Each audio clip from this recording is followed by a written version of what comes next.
गलत लोग फायदा उठा लेते हैं। समाज में 10% से भी कम चोर होंगे, लेकिन 100% घर में ताले बंद होते हैं। तो आज भी वो कृष्ण भगवान के दिए गए उपदेश आज के डेट में भी रेलेवेंट बने हुए हैं। तो उनकी बातें हैं और हम सबको इसको आत्मसार करके रहना चाहिए।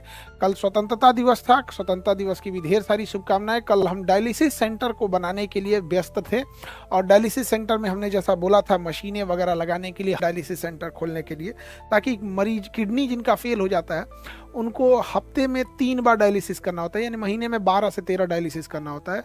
और प्राइवेट हॉस्पिटल में लगभग 3-4 हज़ार के बीच में एक डायलिसिस का लगता है, यानी मंथली उसका 50,000 रुपया खर्च हो जाता है। एक गरीब इंसान, रिक्शा ठेला वाला 50,000 रुपया नहीं ला सकता है मंथली, उसकी तो इतनी इनकम भी नहीं है। तो हम बोले थे कि जहां जरूरत लगेगा हम वहां खोलेंगे। अभी बहुत जल्दी हम लोग पहले पटना में इस शुरुआत कर रहे हैं, क्योंकि यहीं सेंटर है तो यहाँ से मैनेज करना ईजी हो जाता है। अभी जस्ट इसके बाद हम लोग बनारस डालने वाले हैं सेंटर।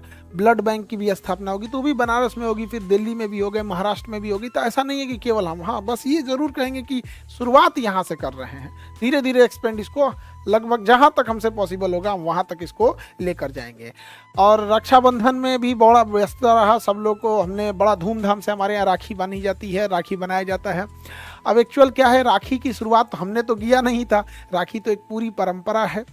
लेकिन हमारे यहाँ कैसे ऐसी राखी बांधी जाती थी, एक्चुअल में आज से 10 साल पहले जब हम लोग पढ़ाना चालू किए थे, तो उस समय रक्षाबंधन की जब हम छुट्टी दे रहे थे तो बहुत सारी लड़कियों ने पूछा कि सर आप राखी बांधने जा रहे हैं कि नहीं जा रहे हैं। तो हमने बोला था कि बबनी लोग, मेरी अपनी बहन नहीं है, इसलिए हम रक्षाबंधन में घर नहीं जा रहे हैं। तो उसी समय एक लड़की ने राखी बांध दिया था यहाँ पर, तो हम थोड़ा सा मिठाई मंगाए और उसे दे दिए यहाँ पे, और उसको देख के बाकी सारी लड़कियों ने भी राखी बांधा और धीरे धीरे ये सिलसिला चलते रहा। अब पुराने फोटोज वीडियोस देखेंगे रक्षाबंधन के तो उतनी भीड़ नहीं दिखेंगी। अभी क्या है, अभी तो बहुत ज़्यादा है यहाँ पे।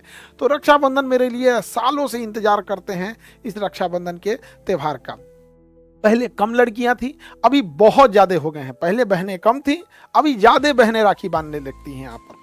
हम पहला राखी जो बनवाते हैं वो हैंडीकेप लड़की से बनवाते हैं, और क्योंकि वो एक उसको मतलब नेचर ने उसके साथ एक तरह का कहिए छल कर दिया यहाँ पर। और हैंडीकेप लड़की के लिए वो चल भी नहीं पाती है, तो हमें उसके लिए घुटने पे बैठना होता है। ये दिखाता है कि प्रेम वगैरह, ऐसे नहीं है कि हम किसी दूसरे के लिए घुटने पे बैठ सकते हैं, कभी नहीं। वो एक भाई बहन का प्रेम है जो ये नहीं देखता है कि क्या धर्म है, क्या जाति है, क्या ऊंच नीच, कोई मायने नहीं रखता है। दुनिया में सबसे अच्छा प्रेम भाई बहन का लगता है, जो सुबह झगड़ा करके फिर शाम को भैया ये काम है, बहन ये कर दो कर दो। तो हमारे अपने घर में नहीं थी, इसलिए हमने हजारों बहनों से राखी बनवा लिया। और सभी बहन लोग को जो शिकायत कर रही हैं उन लोग को भैया हाथ जोड़ के भैया को माफ कर दो। कई लड़कियों का कहना है कि सर आप ये बताइए एक साथ 10-10 लड़कियों से क्यों राखी बंधवा रहे थे। मेरी बहन लोग ये बताइए, अगर एक साथ हम लोग 10-10 लड़कियों से राखी ना बनवाएं तो क्या एक दिन में हो पाएगा?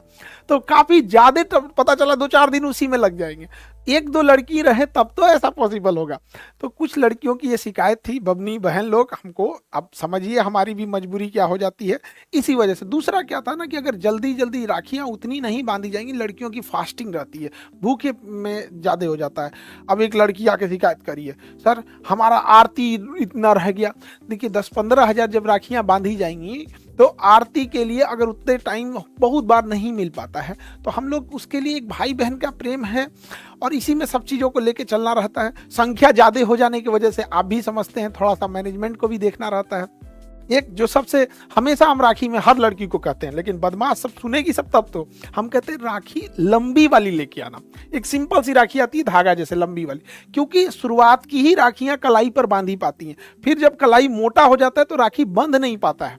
अब कई लड़की जब वो राखियां जो एक्चुअल उनकी भी क्या गलती है, राखी बनाने वाली कंपनी भी क्या सोचती होगी कि इसे कलाई पे बांधना है, उसे थोड़ी पता कि किसी की कलाई हाथी की इतनी पैर की इतनी मोटी हो जाएगी। तो लास्ट में जो राखियां होती हैं वो बंध नहीं पाती है, तो फिर मजबूरी में क्या होती है, उन राखियों को एक पर रख के फिर उसे दूसरी किसी बड़ी राखी से लपेट दिया जाता है, बांध दिया जाता है। तो खैर इतना लंबा प्रोग्राम रहता है तो एक साथ करने के लिए थोड़ी सी मजबूरी रहती है। और उस दिन लड़की लोग को बोल भी नहीं सकती, गुस्सा भी जाती है तो भैया ये बात ठीक नहीं है। लेकिन समझिए बहन लोग इस नेक्स्ट टाइम पे और बेहतर करेंगे। देखिए मेरा शौक है, जैसे स्वामी विवेकानंद ने भारत की संस्कृति को पूरे विश्व में ले गए, हमारा अपना एक मानना है कि हमारी गौरवपूर्ण संस्कृति है, भारत की लाजवाब संस्कृति है। यहाँ पर एक भाई बहन को राखी बांधता है, इसे हमें विश्व लेवल तक लेके जाना है और इसके लिए हम निरंतर प्रयास कर रहे होते हैं। लड़कियों के लिए जितनी उस समय बहनों के लिए सेवा हो सकती है, 156 प्रकार के व्यंजन बनाते हैं, कोई चीज छूट ना जाए। और इसकी शुरुआत हम कैसे किए थे? शुरू में तो कम रहते थे। एक बार हुआ क्या कि हम एक 5 स्टार होटल में गए और वहां देखे कि 100-150 वेराइटीज के खाने लगे हुए हैं। तो हमको लगा कि नहीं, हम भी अपने यहाँ रक्षाबंधन होगा या बच्चों को रिसेप्शन पार्टी होगा, उस सब में ऐसे करेंगे। तो हमारे पास जितनी सेवा हो सकती है कर सकते हैं। इस बार रक्षाबंधन में एक यूनिक चीज़ क्या हुआ, जिसकी सूचना आप लोग को देना हमको लगा कि आप लोग से शेयर करना चाहिए। एक लड़की आई, उसके पिताजी को पैंक्रियाज में कैंसर था और वो बड़ा भारी मन से आई कि सर पिताजी को कैंसर है, हमें दूर डिस्ट्रिक्ट से पटना आना होता है, काफ़ी कॉस्टली इलाज है, यहाँ पे महंगा बहुत है, सर प्लीज़ आप एक कैंसर हॉस्पिटल खोल दीजिए। अब हमको ये नहीं समझ में आया कि हम क्या कहना चाहें, और क्योंकि हम डॉक्टर खुद नहीं हैं और ना ही हमको कैंसर हॉस्पिटल के बारे में बहुत ज़्यादा मतलब कितना खर्च आएगा ये सब का आइडिया भी नहीं है। लेकिन रक्षाबंधन के दिन एक लड़की राखी बांधने के बाद अगर किसी भाई से ये बात कहे तो भाई मना कैसे करे? आप बताइए, हम ऐसे धर्म संकट में फंस गए कि हम क्या करें। तो हमने ऐलान कर दिया कि हम कैंसर हॉस्पिटल खोलेंगे और उसके बाद से हम रिसर्च करने लगे। राखी खोलने से पहले हम कई डॉक्टरों से बात की है जिन्हें हम पहले से जान रहे होते हैं, तो उन्होंने कहा कि सर हम जरूर आपका हेल्प करेंगे, आपका सपोर्ट करेंगे। हम उन डॉक्टरों का भी बहुत बहुत धन्यवाद देते हैं जो इस मुहिम में उन्होंने हमारा हौसला बढ़ाया और हमें एक मोरल सपोर्ट दिया। बहुत इसके लिए धन्यवाद देते हैं, क्योंकि हमने क्या किया था, अभी जस्ट कुछ दिन पहले ही हमने ऐलान किया था कि हम डायग्नोसिस सेंटर, ब्लड बैंक और हॉस्पिटल डालेंगे। अभी जो हम लोग एक्सरे मशीन लेके आए, महज 35 रुपीज़, 35 रुपये में एक्सरे करके दे देंगे आप। तो उससे किसको फायदा होगा? कोई बर्तन मांजती है, किसी घर में झाड़ू पोछा कर रही है, कोई ऑटो चला रहा है, कोई रिक्शे वाला है, कोई सब्जी बेचने वाला मजदूरी कर रहा है, तो किसान है, स्टूडेंट है। इन लोग के पास इतने पैसे नहीं होते हैं, इनके लिए 300-400 बहुत मायने रखते हैं। आप ऐसे नॉर्मल एक्सरे कराने जाएंगे 300-400 रुपये लगेंगे। हम ये नहीं कह रहे हैं कि अमीर लोग के लिए तो हमेशा से बेहतरीन हॉस्पिटल थे, ये गरीबों के लिए है। तो हम अपने आप को रोक नहीं पाए, क्योंकि इसी देश ने हमें सब कुछ दिया है, अब वापस इसी देश को लौटा के चले जाना है। अब ये जो चीजें हैं इसको लेके तो नहीं जा पाएंगे, इसीलिए इसको लौटा के ही जाएंगे। सब कुछ चीजें इसी देश का बनाया हुआ है।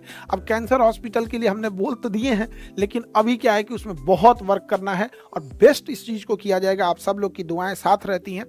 एक चीज बस ये कहेंगे कि देखिए, हम खुद डॉक्टर नहीं हैं, लेकिन हमने हॉस्पिटल, डायलिसिस, ब्लड जांच और हर डिस्ट्रिक्ट वाइज इसको हम आगे लेके जा रहे हैं। जैसे जैसे होगा हम बहुत फास्ट कोशिश करेंगे पूरी प्रयास करने के लिए। लेकिन आपको क्या लगता है कि हमको ये चीजें करना चाहिए? आप क्या सोचते हैं इस बारे में? एक बार जरूर बताइएगा, क्योंकि आपकी बातें, आपका कमेंट जब हम इस चीजों को देखेंगे तो आपकी इस चीजों को मेरे लिए एक मोटिवेशन का काम करेगा।